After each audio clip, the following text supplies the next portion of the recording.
Welcome! In today's video, I'm going to make over this hutch. Well, it's the top portion of a hutch. It was given to me by a very dear friend, and I can't bear to get rid of it. However, it only has the top portion of a hutch, so I'm gonna have to be creative in my makeover. Come along with me as I get started. I begin by taking the shop vac and vacuuming out all the dust and debris. I had it stored in my workshop for a while because I just didn't know what I was gonna do, how I was gonna make it over.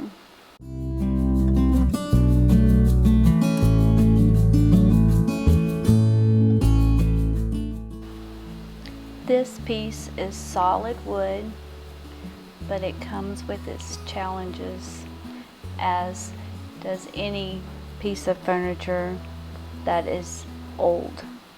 But it has some very unique characteristics that hopefully I can highlight.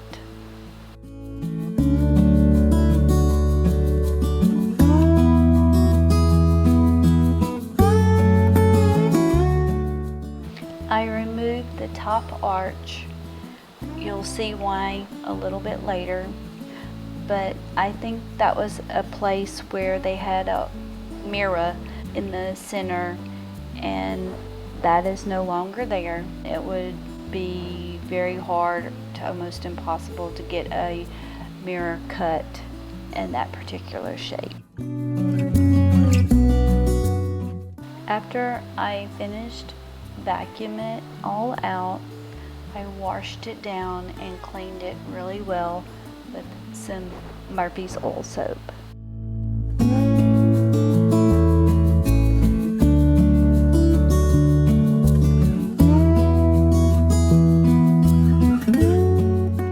I'm going to attempt to put some legs on the piece.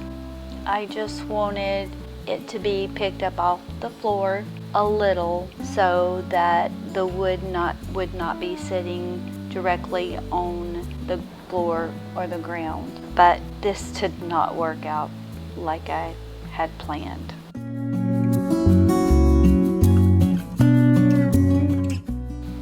Yesterday I went to Lowe's to get some mounting brackets and some legs for my piece. In a hurry, I did not realize that I had got the mounting brackets that when mounted, the legs would be at an angle. Well, after spending a while trying to figure out how I could make these brackets work and just start running to Lowe's, I finally gave up.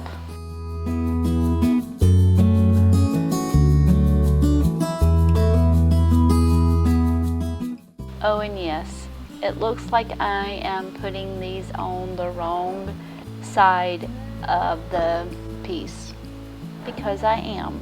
I'm going to flip it to where the bottom is on the top and the top is on the bottom. You can't see it right now, but there is a mirror that's down close to the ground, and I want you to be able to see that when the piece is finished.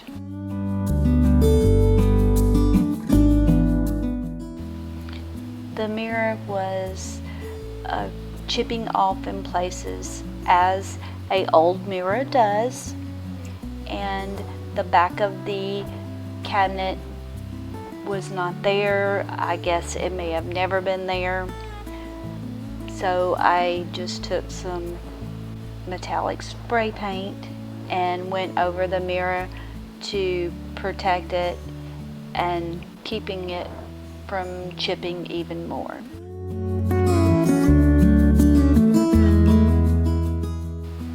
Well, remember I said that I was not gonna have to go to Lowe's again?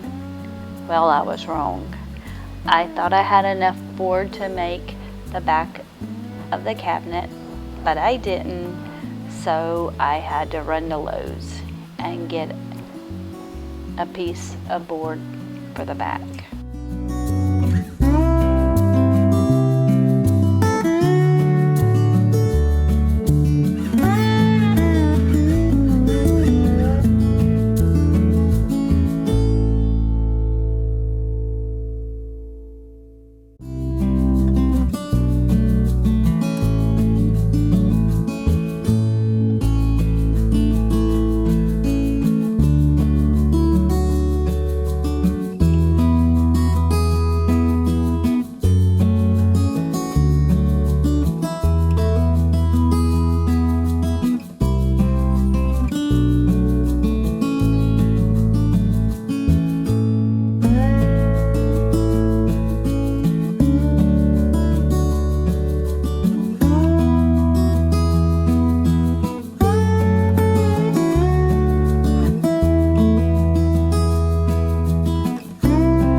There was a fairly good sized piece that was broke off of the veneer, so I took some wood glue and glued it back in place.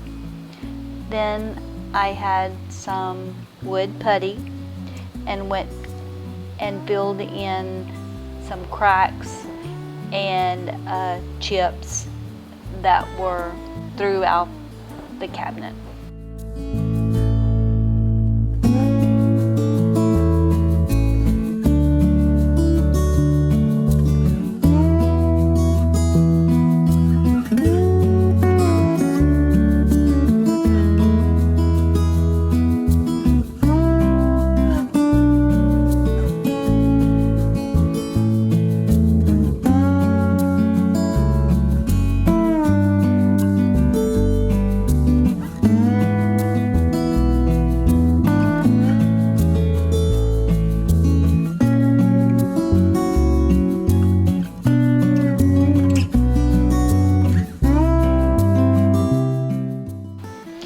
After the wood putty was dry, I took my sander and lightly sanded the areas down.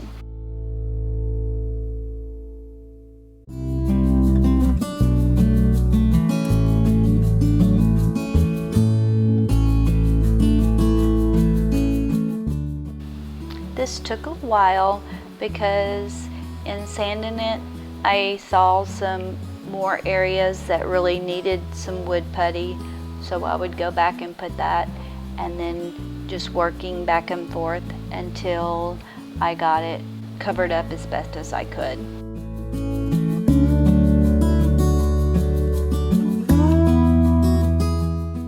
I love the color of the cabinet, but there's some areas that I just could not leave it the natural color, so I took some black flat paint and painted those areas, and I also went ahead and painted the back of the cabinet.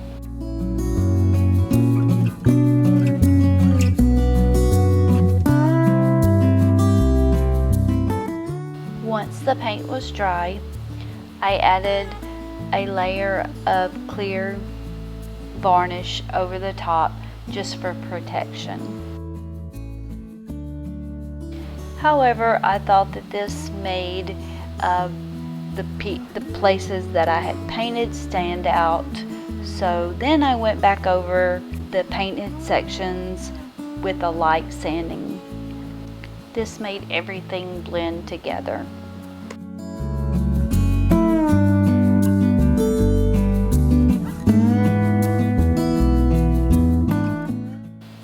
Thanks for watching, and I hope this video has inspired you to do a furniture makeover of your own.